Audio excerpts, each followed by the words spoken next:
Rebirth of heartless queen, episode 7। Doctor उनका सवाल सुन उन्हें कहते हैं, देखिए सर, उन्हें अभी 2 दिन पहले ही कोमा स्टेट से होश आया है, इसलिए वो थोड़ी कमजोर हैं। इतनी ब्लीडिंग की वजह से वो बेहोश हो गईं। उन्हें बस थोड़ी ज़्यादा देखभाल की ज़रूरत है, बाकी सब ठीक है। फिर वो केएसआर की ओर देखकर बोले, अच्छा, मैं चलता हूँ सर। उनकी बात सुन केएसआर ने सिर्फ अपना सिर हिला देते हैं। डॉक्टर के जाते ही केएसआर ने सबकी तरफ देखा। कुछ के चेहरे पर अभी भी चिंता के भाव थे, जिन्हें समझ वो अपनी शांत मगर सख्त आवाज में कहते हैं, मायरा ठीक है, आप लोग फिक्र मत कीजिए। बस ध्यान रहे कि उसके सामने कोई ऐसी बात न हो जो उसे पसंद न आए। वो ये बोलते हुए सबकी तरफ देखते हैं। जहाँ सब शांत हो रहे थे, जानकी जी की चिंता अभी भी बाकी थी। पर मायरा को अभी तक होश क्यों नहीं आया? अगर वो ठीक है तो वो केएसआर से पूछती है, क्योंकि उसे नींद का इंजेक्शन दिया गया है। जख्मों को भरने के लिए नींद बहुत जरूरी है। केएसआर ने उनकी बात बीच में ही काट दी। इतना कहकर वो अपने कमरे की ओर चले गए। बाकी सब भी अपने अपने कमरों में लौट गए। इस सब के बीच सब लोग सानिया को पूरी तरह भूल गए थे, जिसका दिल टूट चुका था। अब आगे सानिया की आंखों में अंगारे दहक रहे थे। हर कोई मायरा के लिए इतनी परवाह कर रहा था, ये देखकर उसके कलेजे पर सांप लौट रहे थे। उसका बस नहीं चल रहा था कि अभी जाए और मायरा का गला दबा दे। उसने गुस्से में अपनी मुट्ठियां इतनी कसकर भींच ली थीं कि उसके नाखून हथेली में धंस चुके थे। जब सब लोगों ने जब सुना कि मायरा अब ठीक है, तो वो लोग बिना सानिया और ध्यान दिए अपने अपने कमरों में चले जाते हैं। सानिया ने एक आखिरी बार चौथी मंजिल की तरफ नफरत और गुस्से से देखा, जहां मायरा का रूम था। फिर पैर पटकते हुए वो भी अपने कमरे में आ जाती है। अपने कमरे में घुसते ही सानिया को अचानक याद आता है चौथी मंजिल 4th फ्लोर की भव्यता, लग्जरियस था और सबसे ज्यादा मायरा का आलीशान कमरा। उसका रूम तो मायरा के रूम के सामने कुछ भी नहीं थी।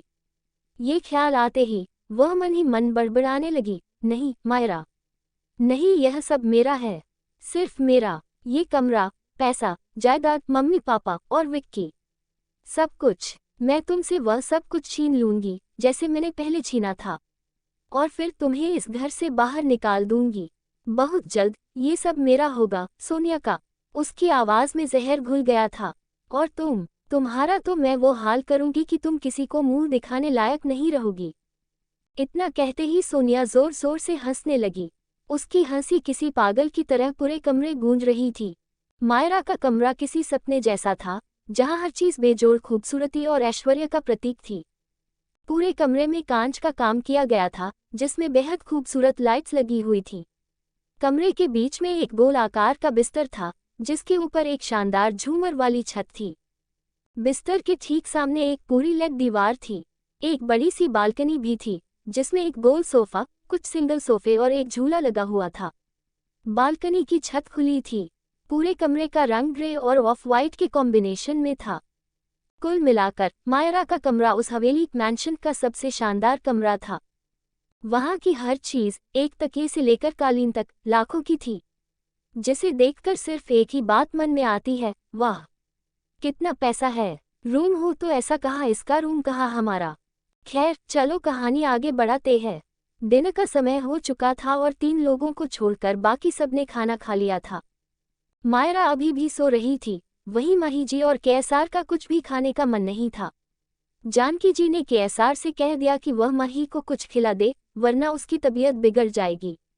सब लोग खाना खाकर अपने अपने कमरों में सोने चले जाते हैं। केएसआर और माही जी मायरा के कमरे में थे। माही जी मायरा के बिस्तर पर एक तरफ बैठी थी। उनके आंसू अभी भी थम नहीं रहे थे और रो रोकर उनकी आंखें लाल और सूज गई थी। उनका चेहरा भी लाल हो चुका था। वह मायरा को एक तरफ से गले लगाए हुए थी और उसके सिर को सहला रही थी। दूसरी ओर केएसआर मायरा के कमरे की बालकनी में खड़े थे। उनके हाथ में एक सिगरेट थी, जिसके वह रुक रुक कर कश ले रहे थे। वह सामने खाली आसमान को देख रहे थे, जहां न तो चांद था और न ही कोई तारा। उनके चेहरे पर पछतावे का भाव साफ झलक रहा था। उन्हें अब अपने फैसले पर अफसोस हो रहा था। उन्हें मायरा पहले वाली की बात मानकर इतनी जल्दबाजी में ये रिश्ता तय नहीं करना चाहिए था। आज उन्हीं की वजह से मायरा की यह हालत थी। सिर्फ सगाई की बात पर उसने खुद को इतना हद कर लिया। केसेरा को लगता ही कि अगर उन्होंने जल्द ही कुछ नहीं किया तो मायरा इस सगाई को रोकने के लिए कुछ भी कर सकती है। वह विक्की की जान लेने से पहले एक बार भी नहीं सोचेगी। केसेरा यही सब सोच रहे थे कि उन्हें जल्द ही कोई न कोई हल निकालना होगा जिससे मायरा को सगाई भी न करना पड़े और दोनों परिवारों के बीच रिश्ते भी न बिगड़े। जैसे ही केएसआर की सिगरेट खत्म हुई, उन्होंने उसे अपने स्लीपर से कुचल क्रश कर दिया और पीछे मुड़े। उनकी नज़र मायरा और माही जी पर पड़ती है। मायरा जो अभी भी सो रही थी और माही जी जिनकी रो रो कर बुरी हालत हो चुकी थी। उन्हें देखकर उन्होंने एक गहरी सांस ली और कमरे से बाहर निकलकर किचन की तरफ बढ़ गए।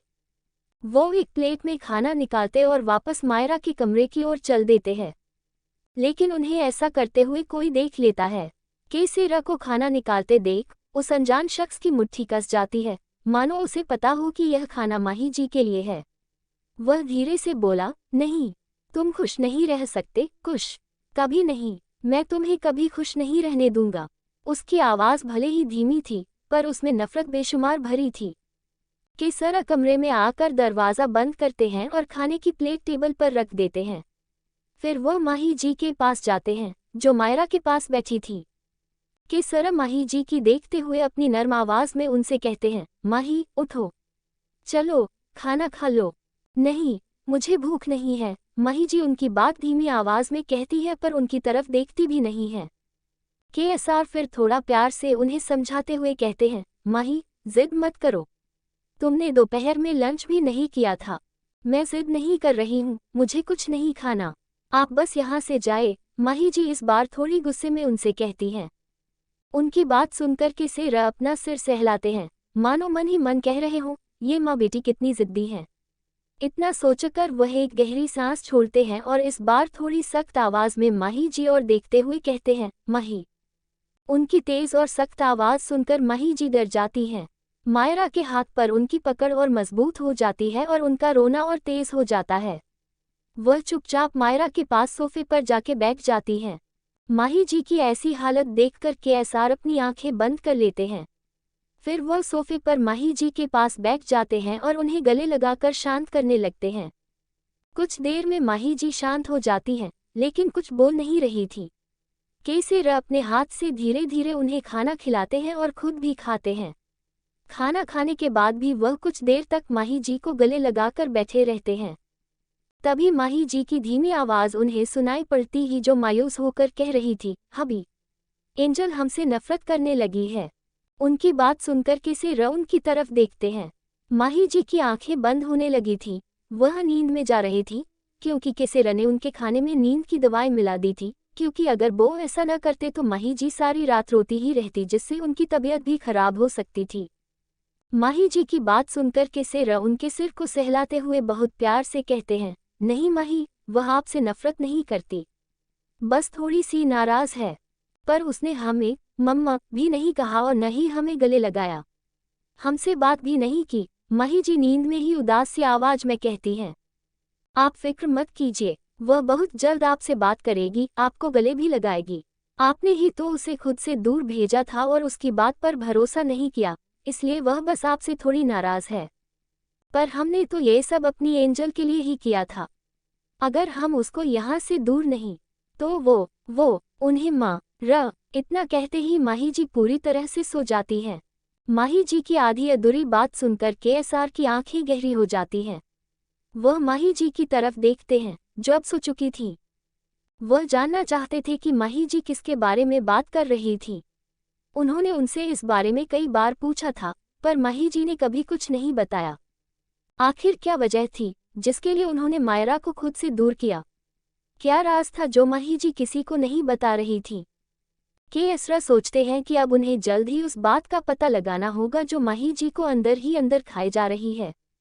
इतना सोचकर वह एक बार माही जी को देखते हैं, जिनका मासूम चेहरा रोने की वजह से और भी मासूम लग रहा था।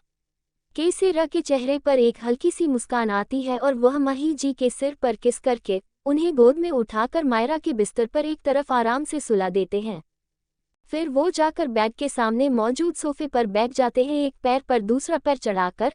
अब उनके चेहरे पर अब कोई भाव नहीं था। वह एक बार माही जी की तरफ देखते हैं जो गहरी नींद में जा चुकी थी। फिर वह मायरा की तरफ देखते हुए सख्त आवाज़ में कहते हैं, अपना ये ड्रामा बंद कीजिए। हम जानते हैं कि आप जाग चुकी हो।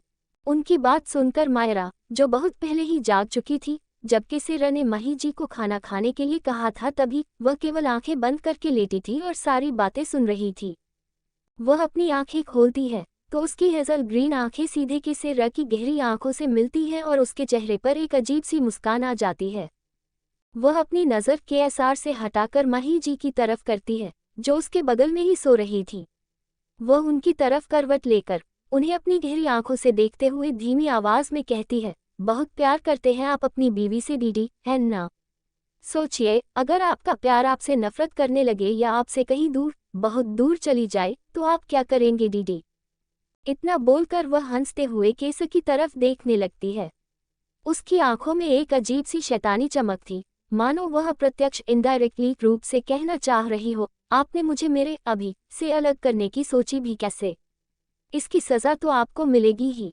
वही उसकी बात सुनकर केसेरा अपनी मुट्ठी भींच लेते हैं। उनकी आंखों में गुस्सा आ जाता है। वह मायरा की तरफ देखकर अपनी सख्त आवाज में कहते हैं, खबरदार मायरा, ऐसा सोचना भी मत। हम जानते हैं कि आप हमारे फैसले से खुश नहीं हो, पर हमने ये फैसला आपके लिए नहीं लिया था। आप सब कुछ जानते हुए भी अनजान मत बनो। मुझे फर्क नहीं पड़ता कि आपने ये फैसला क्यों लिया और किसके लिए। मुझे फर्क पड़ता है तो सिर्फ अपने अभी से। मायरा गुस्से में उनकी तरफ देखते हुए कहती है। फिर जुनूनियत भरे भाव में वो आगे कहती है, बहुत जल्द मेरा अभी मेरे पास आ जाएगा और वह हमारे साथ रहेगा। मैं उससे शादी करूंगी। और सोचिए, जब उसे पता चलेगा कि आपने मेरी सगाई किसी और के साथ कराने की सोची, तो वह तो आपके इस मेंशन में आग ही लगा देगा। इतना कहकर मायरा हंसने लगती है। ये वह मायरा नहीं थी जो सबके साथ रहती थी। मायरा को भड़कता देख केसेरा मायरा को देखते हुए कहते, शांत हो जाओ मायरा, मैं जानता हूँ मुझसे गलती हुई है, पर हमें थोड़ा समय दो सोचने के लिए। ये सब जितना आसान दिख रहा है उतना नहीं है। केसेरा ने मायरा को समझते हुए कहते हैं, अच्छा, समय चाहिए आपको? कितना समय? इतना बोल मायरा रुकती है, फिर केएसआर को घूरते हुए आगे कहती है, वैसे एक बात बताइए, जहाँ तक मुझे याद है वो क्या नाम है उस लड़के का? हाँ, विक्की उर्फ विक्रम सहाय। वो तो मायरा को बिल्कुल पसंद नहीं करता था, तो वो इस सगाई के लिए मान कैसे गया? मायरा केसेरा की तरफ गहरी आंखों से देखते हुए ये कहती है। उसके चेहरे पर एक तीखी सी मुस्कान थी। मायरा का सवाल सुनकर केसेरा पहले तो उसे घूरते लगते हैं, फिर आराम से सोफे पर बैठ जाते हैं और अपने चेहरे पर एक टेढ़ी मुस्कान लाते हुए कहते हैं, शायद आप भूल गई हैं हम कौन हैं। उसकी बात सुनकर मायरा भी बिस्तर पर टिककर बैठ जाती है और हंसते हुए कहती है, हाँ हाँ हाँ, बिल्कुल नहीं। शायद मैं ही हूँ जो आपको सबसे ज्यादा अच्छे से जानती हूँ। और पता है क्यों? केसेरा उसकी बात सुन अपनी एक भौं ऊपर उठाते हैं, जैसे पूछ रहा हो क्यों। मायरा उन्हें देख आगे कहती है, क्योंकि हम एक जैसे हैं। जो चीज़ हमें आसानी से नहीं मिलती, हम उसे छीन लेते हैं या तबाह कर देते हैं। हम बाहर से जितने शांत हैं, अंदर से उतने ही पागल हैं। क्यों? सही कहा ना mister KSR, underworld mafia king of black horse. इस समय मायरा के चेहरे पर एक अजीब सी खतरनाक मुस्कान थी, और मायरा की बात सुन ठीक वैसी ही मुस्कान के.एस.आर के चेहरे पर भी आ जाती है। वह मायरा की इस बात सुनकर अपनी गहरी आवाज में कहते हैं, बिल्कुल सही कहा आपने। मेरे लिए उस लड़के की हाँ या ना मैटर नहीं करती थी, पर वह माँ पापा, मॉम डैड के दोस्त का परिवार था, इसलिए मैं सामने से ज्यादा दबाव नहीं बना सकता था। पर मैं अपनी बेटी का दिल भी तो नहीं तोड़ सकता था। इतना बोलकर वह रुकते हैं और मायरा की तरफ देखने लगते हैं। वही मायरा अपने चेहरे पर वही टेढ़ी मुस्कान लिए उसकी बात सुन रही थी। जब उसने केसेरा को रुककर अपनी तरफ देखते पाया, तो वह उनकी बात पूरी करते हुए कहती है, जब वो आराम से आपकी बात नहीं माना, तो आपने उसके लंदन वाली ब्रांच का सबसे बड़ा वैध इलीगल प्रोजेक्ट लीक कर दिया। फिर उसकी मदद करने का दिखावा किया और उसके बदले उससे कहा कि उसे आपकी बेटी को खुश रखना होगा और उससे सगाई करनी पड़ेगी। वैसे भी दोनों खानदानों में उनके बच्चों की शादी बचपन में ही तय कर दी गई थी। इतना बोल मायरा मुस्कुराते हुए रुक जाती, तो केएसआर उसकी बात को पूरा करते हुए कहते हैं, उसके पास ताकत पावर की कमी नहीं है, अंडरवर्ल्ड में काफ़ी पकड़ है उसकी। वो हमारी सोच से भी ज़्यादा ताकत रखता है, पर इस प्रोजेक्ट में उसने बहुत पैसा लगाया था। मैंने उसके सारे स्रोत सोर्स बंद करवा दिए कुछ लोगों की मदद से। बस फिर क्या था, उसे सगाई के लिए मानना पड़ा, पर सिर्फ अस्थायी, टेम्पररी। इतना बोलकर वह रुक जाते हैं, अपनी जेब से एक सिगरेट निकाल और उसे जलाते हुए आराम से गहरा कश लेने लगते हैं। मायरा ने उन्हें रुकते देखकर कहती है, तो क्या अगर उसे किसी और स्रोत सोर्स से फंड मिल गया तो वह इस सगाई को तोड़ सकता है? मायरा के सवाल पर केसेरा ने एक गहरा कश भरा, उसकी तरफ देखा और हंसते हुए कहा, नहीं, अब तो चाहकर भी यह सगाई नहीं तोड़ सकता। आपको क्या लगता है कि मेरा बुना हुआ जाल इतना कमजोर होगा? नहीं, बिल्कुल नहीं। राठौर और सहाय परिवार के बीच रिश्ता तय हो चुका है। अब एक हफ्ते बाद राठौर और सहाय परिवार के बीच का रिश्ता आधिकारिक ऑफिशियली अनाउंस रूप से घोषित होगा। मायरा उनकी पूरी बात सुन गुस्से में कहती है, मानना पड़ेगा आपके दिमाग को। दीदी, आपने एक ऐसा जाल बुना है जिसमें अब आप खुद भी फंस गए हैं। अगर वह इस रिश्ते को नहीं तोड़ सकता तो आप भी इस रिश्ते को नहीं तोड़ सकते। क्यों? सही कहा ना? मायरा की बात सुन के सेरा एक गहरी सांस लेते हुए कहते हैं, हम सही कह रही हो आप। गलती हो गई हमसे, हम ये रिश्ता अभी नहीं तोड़ सकते। हम चाहकर अपनी बात से पीछे नहीं हट सकते, पर बस कुछ समय के लिए। उसके बाद हम सब ठीक कर देंगे। ये कहते हुए कि सेरा के चेहरे पर काफी रहस्यमय भाव थे। वह मायरा से कुछ और कहने ही वाले थे, तभी उनके फोन पर कॉल आ जाता है, जिसे देख वह मायरा से अभी आता हुई कॉल लेकर बोल के रूम से बाहर आ जाते हैं। वहीं मायरा सिर्फ उन्हें अपनी गहरी आंखों से बाहर जाते हुए देख रही थी। उनके जाने के बाद मायरा बेड से उतरती है और एक गिलास में पानी लेकर बालकनी की तरफ आ जाती है और एक हाथ बालकनी से टिकाकर नीचे देखते हुए पानी पीने लगती है। अभी वह कुछ बहुत गहरी सोच में थी। उसके दिमाग में बार बार यही आ रहा था, सहाय, राठौर और सहाय के बीच रिश्ता। उसे ऐसा लग रहा था जैसे उसने पहले भी यह सहाय शब्द सुना है, पर कब, यह उसे याद नहीं आ रहा था। तभी उसकी नज़र बालकनी से नीचे थोड़ी दूर रोड पर जाती है, जहां एक काली कार खड़ी थी। तभी कोई उस कार में से बाहर आता है और मेंशन के अंदर चला जाता है। मायरा उस जाते हुए शख्स का चेहरा देख लेती है, जिसे देख उसके चेहरे पर एक गहरी मुस्कान आ जाती है। वह उस पानी के गिलास को गोल गोल घुमाते हुए खुद से कहती है, इंटरेस्टिंग सानिया, इंटरेस्टिंग। हाँ, वह कोई और नहीं सानिया थी, जो किसी लड़के के साथ आई थी और उसे बाय बोलते हुए किस भी कर रही थी। पसंद किसी और को करती हो और मौज किसी और के साथ। इतना बोल मायरा हल्का सा हंसती है और कहती है, क्या कहा था उस विक्की ने? मायरा से उसकी औकात नहीं है उसके साथ खड़े होने की भी। हम पता नहीं वो कितनों के साथ सो चुकी है। वो उसके लायक नहीं है। हम लायक? सही कहा, लायक नहीं है, तो क्यों ना तुम्हारे लिए कोई तुम्हारे लायक लड़की ढूंढी जाए। इतना बोल मायरा रुकती है, फिर अपने चेहरे पर एक खतरनाक मुस्कान लाकर कहती है, अब एंगेजमेंट होगी, वो भी एक हफ्ते बाद, राठौर और सहाय खानदान के बीच, पर थोड़े ट्विस्ट के साथ। और मिस्टर विक्रम सहाय, औकात की बात की थी ना? अगर मैंने मायरा सिंह राठौर ने तुम्हें तुम्हारी औकात न दिखा दी तो तुम बताना, एक एक शब्द का बदला लूंगी तुमसे, वो वही पर्सनली जो तुमने मायरा से कहे थे। तुम्हें तो मैं पागल कर दूंगी। तुमने मायरा, पहले वाली मायरा को रिजेक्ट किया था, पर अब ये चेहरा तो मेरा है और मुझे अपने चेहरे पर रिजेक्शन बिल्कुल नहीं पसंद। तुम्हें तो मैं पीछे कुत्ते की तरह घुमाऊंगी। तुम्हारे इस गुरूर को मैं अपने जूतों तले कुचल कर रख दूंगी। ये कहते हुए उसकी आंखों में एक शैतानी चमक थी और होठों पर एक बहुत खतरनाक मुस्कान, जो कुछ लोगों के लिए तो बिल्कुल सही नहीं थी। तभी केएसरा कमरे में आते हैं तो देखते हैं कि मायरा कमरे में नहीं है। उनकी नज़रें बालकनी की तरफ जाती हैं और वह देखते हैं कि मायरा मुस्कुराते हुए कमरे में आ रही है। केएसरा उसकी मुस्कान देखकर उससे कहते हैं, अब क्या करने वाली हो तुम? मायरा का ध्यान उन पर नहीं था, पर अचानक आए आवाज से वह उनकी तरफ देखती है और कहती है, मैंने तो अभी कुछ किया ही नहीं, तो आपको ऐसा क्यों लग रहा है कि मैं कुछ करने वाली हूँ? इतना बोलकर मायरा सोफे पर जाकर बैठ जाती है और केसेरा द्वारा लाए गए सामान को देखने लगती है, जिसमें डिनर और दूध था। मायरा की बात सुनकर केसे उसे जवाब देते हुए कहते हैं, तुम्हारी मुस्कान सामान्य नॉर्मल नहीं है, तुम्हारे दिमाग में कुछ तो चल रहा है। केएसरा की बात को सुनकर भी अनसुना कर मायरा उनसे पूछती है, वैसे ये खाना मेरे लिए है क्या? हाँ, तुम्हारे लिए ही है, खा लो, केसेरा कहते हैं और खुद भी सोफे पर बैठ जाते हैं। अपने फ़ोन में कुछ करने लगते हैं। मायरा खाना खाने लगती है। खाना लगभग खत्म हो चुका था। तभी वह किसी र की तरफ देखकर कहती है, वैसे दीदी आपकी बीवी को देखकर लगता नहीं है कि वह इतनी बड़ी है कि उनकी खुद की 19 साल की बेटी है। कहीं आपने बाल विवाह तो नहीं किया? केसी र उसकी बात सुनकर उसे घूर कर देखने लगते हैं। मायरा आगे कहती है, क्या ऐसे घूर क्या रहे हैं? देखिए ना, उन्हें देखकर कोई कहेगा कि इनकी 19 साल की बेटी होगी। खुद तो ये 10 साल के बच्चे की तरह रोती हैं।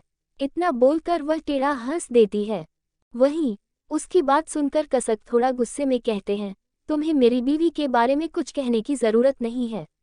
वो जैसी भी हैं, बहुत अच्छी हैं और बहुत मासूम भी। केसर की बात सुन मायरा सीरियस आवाज में आगे कहती है, जिससे केसर उसकी तरफ देखने लगते हैं। मायरा मही जी को देखते हुए अपनी गहरी आवाज में आगे कहती है। उनकी आंखों में मायरा के लिए बेशुमार प्यार है, पर जुबान पर नहीं। ऐसा लगता है जैसे वह खुद को रोक रही है। मायरा को अपनाने से क्या हुआ है 13 साल पहले ऐसा? मायरा मही के बारे में केसर से बात कर रही थी, जिसमें केसर उसकी बात से अग्री होते हुए कहते हैं, हम सही कह रही ही आप। केसर ने एक गहरी सांस ली और मायूसी भरी नज़र से मायरा की तरफ देखते हुए कहा, कुछ है जो माही को पता है और वो सबसे छुपा रही है। तुम्हारे घर से जाने के बाद वह रोज रात को घंटों रोया करती थी, अकेले में बैठकर। मुझसे भी बात नहीं करती थी। कुछ समय बाद वो नॉर्मल हुई और अक्सर मुझसे तुम्हारे बारे में पूछती थी। मैंने बहुत बोला कि तुमसे बात कर ले, पर उसने नहीं की। शायद इसीलिए, क्योंकि अगर वो तुमसे बात करती तो तुम घर आ जाती, जो वो नहीं चाहती थी। केसर की आवाज़ में दर्द था। वो तुमसे बहुत प्यार करती है। जब उसे पता चला था कि वह प्रेग्नेंट है, उस दिन वो इतनी खुश हुई थी कि शायद जिंदगी में दोबारा वह इतना खुश नहीं हुई है। उसकी आंखों में नम्रता आ गई थी जब वह आगे बोले, और जब तुम पैदा हुई तो इतने दर्द में भी बस तुम्हें देखकर हंस रही थी और बार बार मुझसे कह रही थी, कुछ देखो हमारे बेटी बिल्कुल किसी एंजल के जैसे दिखती, इसकी आंखें कितनी खूबसूरत है, बिल्कुल तुम्हारी तरह। और जब से तुम घर से गई हो तब से मैंने उसके फेस पर वो खुशी नहीं देखी जो पहले हुआ करती थी। केसर ये सब माही जी की तरह देखते हुए बोल रहे थे और उनकी आंखों में कहीं ना कहीं थोड़ी सी नमी आ गई थी यह सब कहते समय। आप फिक्र मत कीजिए। केएसआर की बात सुनकर मायरा ने उनकी तरफ देखते हुए अपनी आवाज में पूरा आत्मविश्वास भरकर कहा, बहुत जल्द वह खुद हमें बताएगी कि आखिर वह क्या बात है जो उनको इतना परेशान करती है। यह मेरा वादा है आपसे।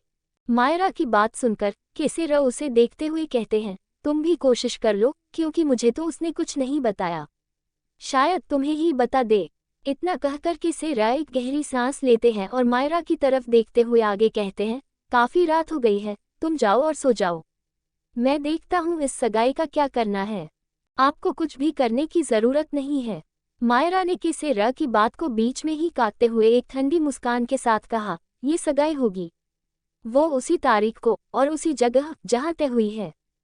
मायरा की बात सुनकर केसर चौंक जाते हैं और उसकी तरफ देखने लगते हैं। आप ये क्या कह रही हैं? इतना कहते ही उनकी आवाज़ धीमी हो जाती है, जैसे उन्हें कुछ समझ आया हो। उन्हें मायरा की कुछ देर पहले वाली खतरनाक मुस्कान की वजह समझ आ जाती है। वह मायरा की तरफ देखते हुए पूछते हैं, क्या करने वाली हैं आप? यह एक सरप्राइज है। मायरा ने अपनी मुस्कान गहरी करते हुए कहा, फिक्र मत कीजिए, न किसी को मारूंगी, न किसी को किडनैप करूंगी, जो भी करूंगी बहुत शांति से करूंगी। इतना बोलकर मायरा केसर को एक बड़ी सी मुस्कान देती है, जो उसके चेहरे पर बेहद शैतानी लग रही थी। मायरा की गोलमोल बातें सुनकर केसर उसे समझाते हुए कहते हैं, मायरा, जो भी करना बहुत सोच समझकर करना, क्योंकि यहाँ हर कदम पर दुश्मन बैठे हैं। तुम्हारा एक गलत कदम और तुम खतरे में हो सकती हो।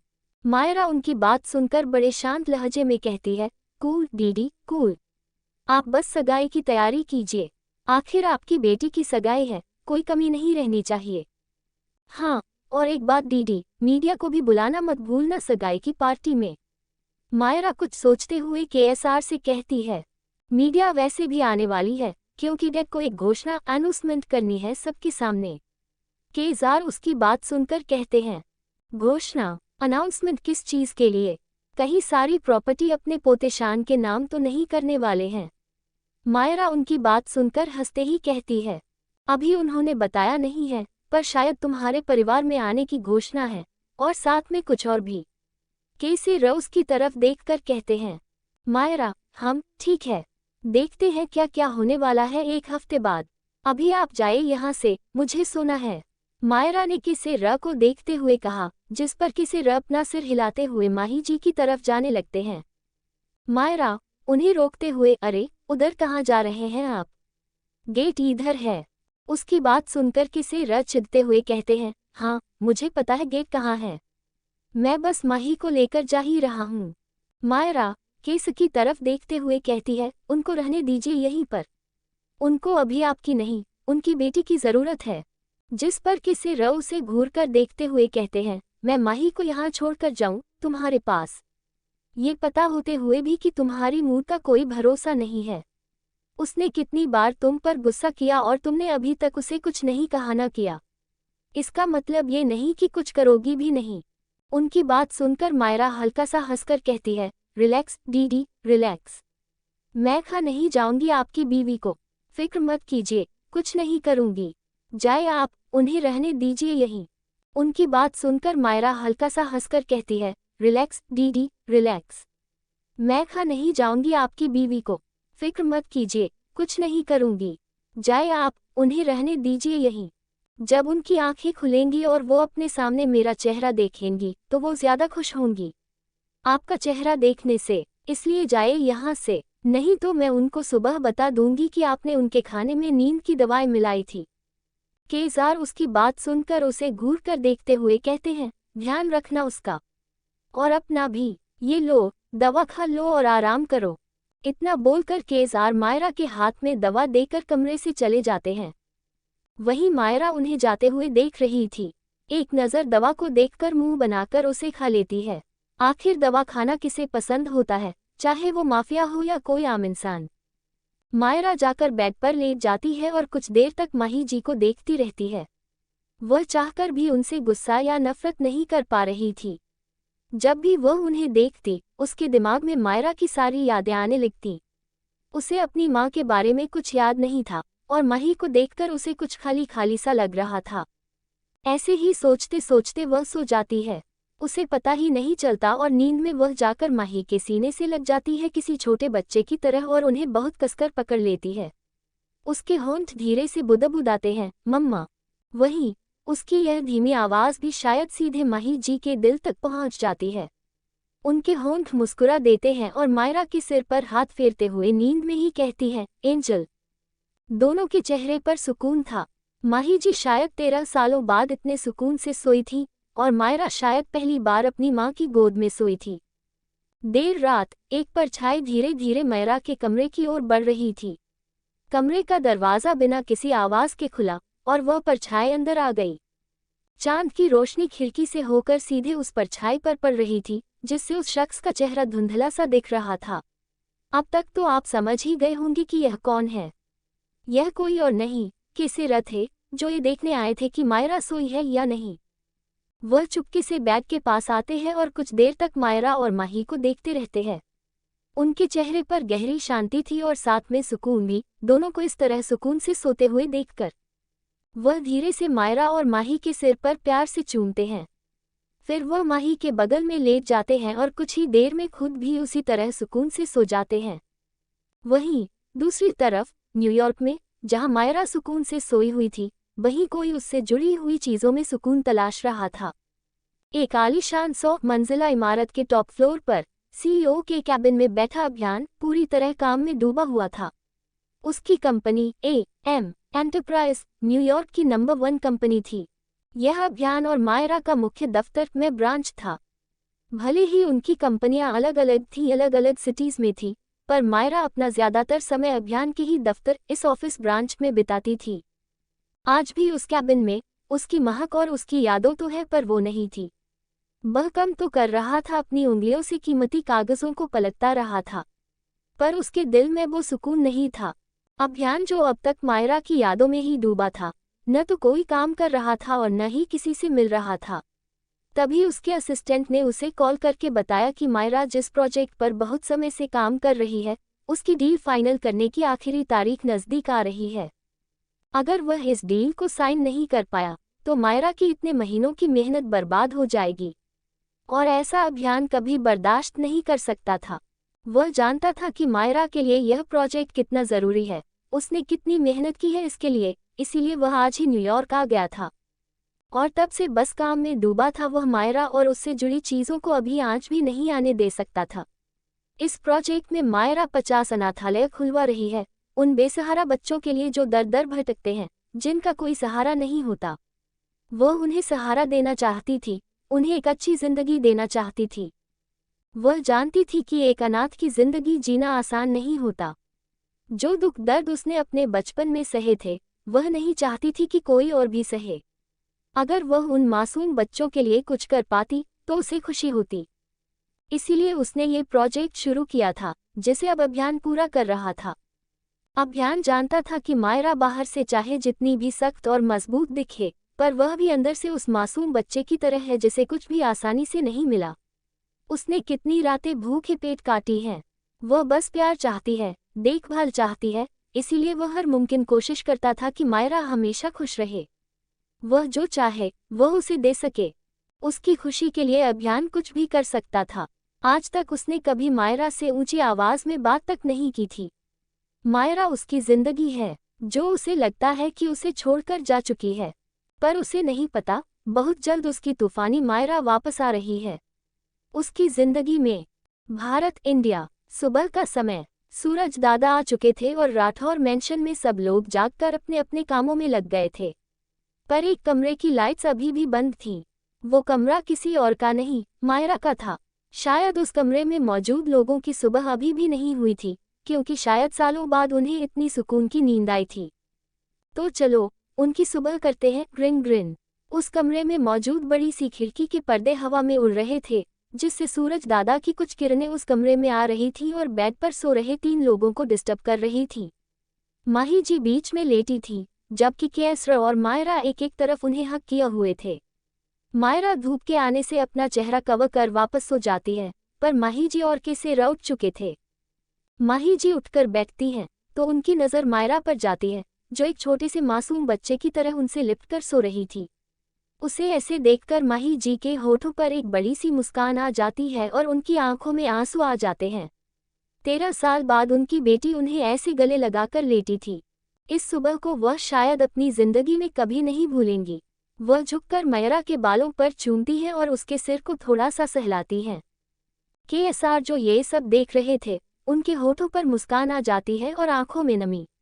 वह सोचते हैं, सच कहा था मायरा ने कि जब माही सुबह उठेगी और उसका चेहरा देखेगी तो बहुत खुश हो जाएगी। इतने कम समय में कितनी अच्छी तरह से जान गई है वो माही को। इतना सोचकर वह माही जी को देखते हैं, जो अब भी मायरा को ही देख रही थी। उन्हें ऐसे देखकर वह उनके कंधे पर हाथ रखते हुए उनसे कहते हैं, क्या हुआ माही? माही, जिन्हें शायद पता था कि केएसआर पहले ही जाग चुके हैं, उनकी बात सुन वह पलटते हुए बस उन्हें गले लगा लेती हैं, लेकिन कुछ बोलती नहीं है और उनकी आंखों से कुछ आंसुओं की बूंदें गिर जाती हैं। केसर उनसे फिर कुछ नहीं कहते, वह जानते थे कि माही का दिल भर आया है। कुछ देर ऐसे ही गले लगे रहने के बाद वह माही से दूर होते हैं, उनके आंसू साफ कर उनके सिर पर चूमते हैं।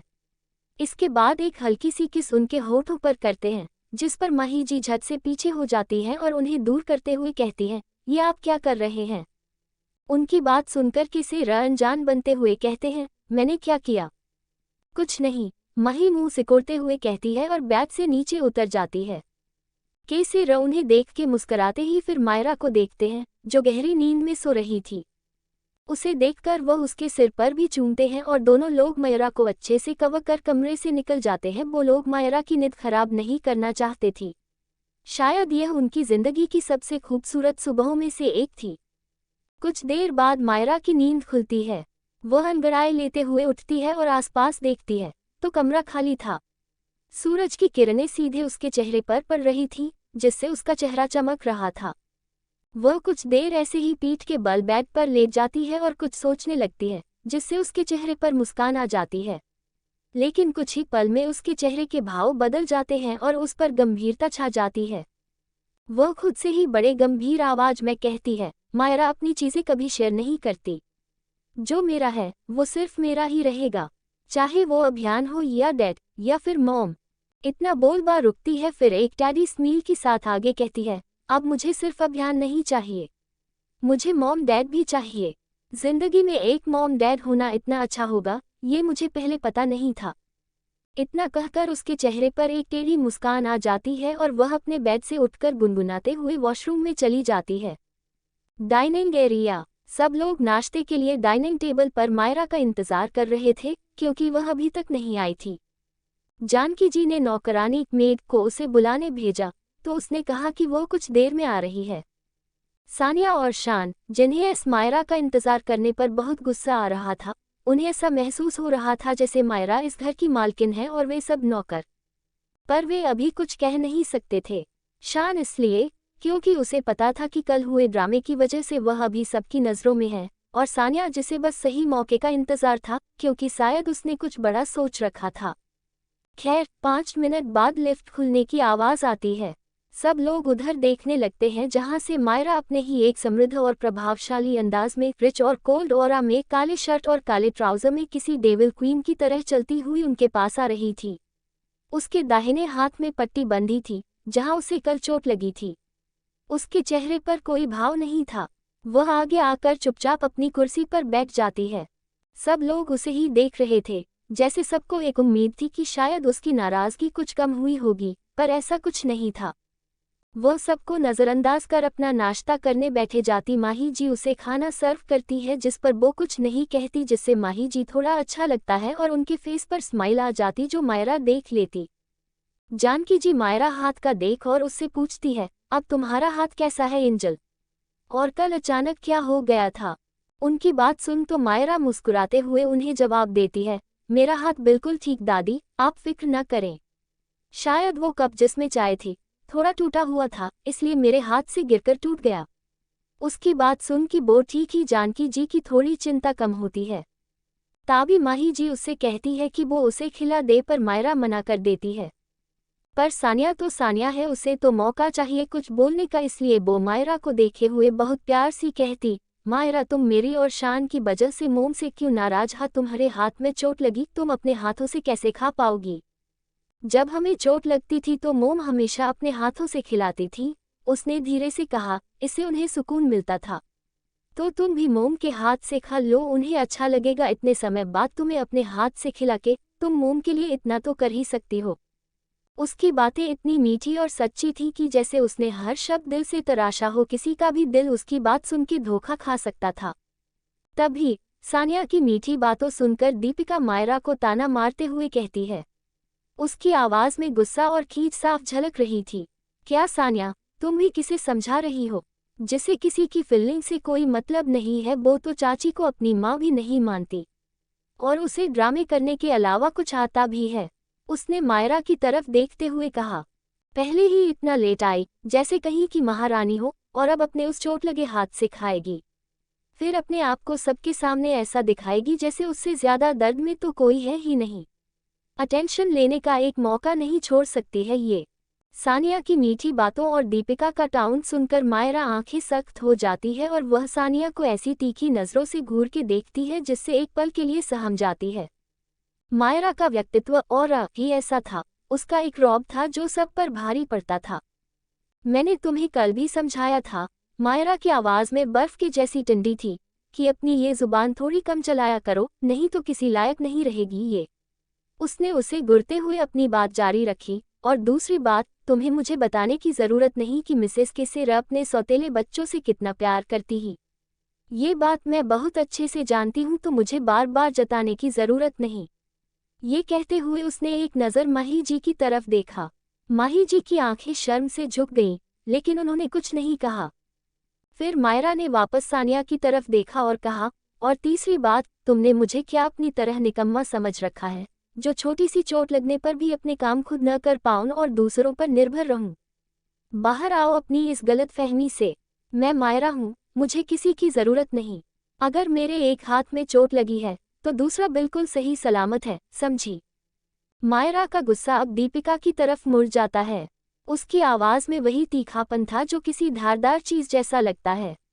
और आप मिस दीपिका, उसने सीधे दीपिका की आंखों में देखते हुए कहा, मैंने आपसे नहीं कहा था कि आप मेरा इंतजार करें। यह आपकी समस्या है कि आप मेरा इंतजार कर रही थी, न कि मेरी। दीपिका ने उससे इस तरह के सीधे जवाब की उम्मीद नहीं की थी और वह कुछ पल के लिए शांत रह गई। तभी शान, जो ये सब देख रहा था, उससे अपनी बहन सानिया की बेइज्जती बर्दाश्त नहीं हुई। वह बीच में बोल पड़ता है, पर तुम तो राइट हैंडेड हो ना, तो तुम अपने लेफ्ट हैंड से कैसे खाओगी मायरा? सानिया तो बस तुम्हारी मदद करना चाहती थी। शान की बात सुनकर मायरा ने उसकी तरफ घुर के देखा। उसकी आंखों में तिरस्कार साफ झलक रहा था। मैं राइट से खाऊं या लेफ्ट से, तुम दोनों भाई बहनों को इसमें क्या प्रॉब्लम है?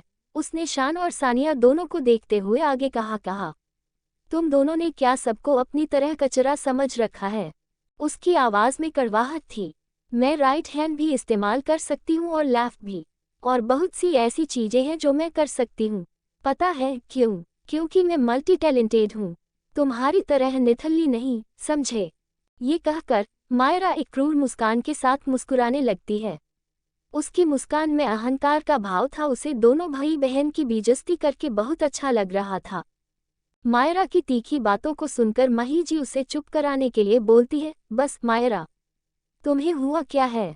इससे पहले कि माही जी कुछ और कह पाती, मायरा ने उन्हें घूरकर देखा और भारी आवाज में कहती है, अगर आपने कुछ भी कहा तो मैं अभी यहाँ से चली जाऊंगी बिना कुछ खाए। तो सोच लीजिए, अगर आप चाहती हैं कि मैं यहाँ बैठकर नाश्ता करूं तो आप भी चुपचाप अपना काम करिए। मेरे मामलों में आपको कुछ भी बोलने की जरूरत नहीं है। मायरा की इस धमकी भरी बात से माही जी वहीं रुक गईं और कुछ भी नहीं बोल पाईं। वह नहीं चाहती थी कि मायरा खाना छोड़ के जाए। मायरा ने अपनी बात का असर देख लिया था और वह बिना किसी की परवाह किए आराम से नाश्ता करने लगी। उसके आगे फिर किसी की हिम्मत नहीं हुई कि कोई एक शब्द भी बोल पाता। कुछ देर बाद जानकी जी KSR की तरफ देखते हुए उनसे पूछती है, कुछ आपने क्या सोचा है सगाई के बारे में? कल तो आपने कुछ साफ बताया नहीं था। उनकी बात सुनकर सब लोग उन्हें देखने लगे। केस ने एक नज़र मायरा की तरफ देखा, जिसने उन्हें हाँ में इशारा किया। इस इशारे से आश्वस्त होकर उन्होंने अपनी माँ की तरफ देखते हुए कहा, जो जैसा तय हुआ था वैसा ही होगा माँ, 1 हफ्ते बाद सगाई होगी। KSR की बात सुनकर जानकी जी ने सिर हिलाकर सहमति देती है। वही उनकी बात सुन सानिया अपनी मुठियां भिज लेती है। नाश्ते के बाद सब लोग लिविंग रूम में आकर बैठ गए। KSR, गौतम और वीर अपने ऑफिस के लिए निकल चुके थे और बाकी लोग अपने काम के लिए। मायरा अपने कमरे में जा रही थी, तभी जानकी जी ने उसे रोक लेती है। जानकी जी ने उसे अपने पास बिठा और बड़े प्यार से कहती है, बेटा, अब जब तुम्हारी सगाई में ज्यादा समय नहीं बचा है तो उसकी शॉपिंग भी करनी पड़ेगी। हमने सोचा है कि तुम आज सबके साथ शॉपिंग पर चली जाओ। उनकी बात सुन के मायरा ने एक प्यारा सा चेहरा बनाया और कहा, दादी, मेरा जाना जरूरी है क्या? आप देख लीजिए ना, मुझे कुछ जरूरी काम है। उसकी बात सुनकर जानकी जी हंसते हुए बोली, बेटा, सगाई तुम्हारी है, मेरी नहीं, इसलिए तुम्हें शॉपिंग पर तो जाना पड़ेगा। मायरा ने हार मानते हुए एक सीधा सा चेहरा बनाकर कहा, ठीक है दादी, मैं चली जाऊंगी, पर अकेले। मुझे किसी की जरूरत नहीं है, क्योंकि अक्सर जब हम किसी से उम्मीद लगाते हैं और वह इंसान हमारी उम्मीद तोड़ता है तो बहुत दुख होता है। उसने सबको एक नज़र देखा और उसके शब्दों ने सबके दिल में एक टीसी पैदा कर दी। माही जी की आंखों में आंसू आ गए, जिन्हें उन्होंने जल्दी से छिपा लिया। नहीं, तुम अकेले नहीं जाओगी, जानकी जी ने उसकी बात बीच में काटते हुए कहा। तुम माही और बाकी सबके साथ जाओगी।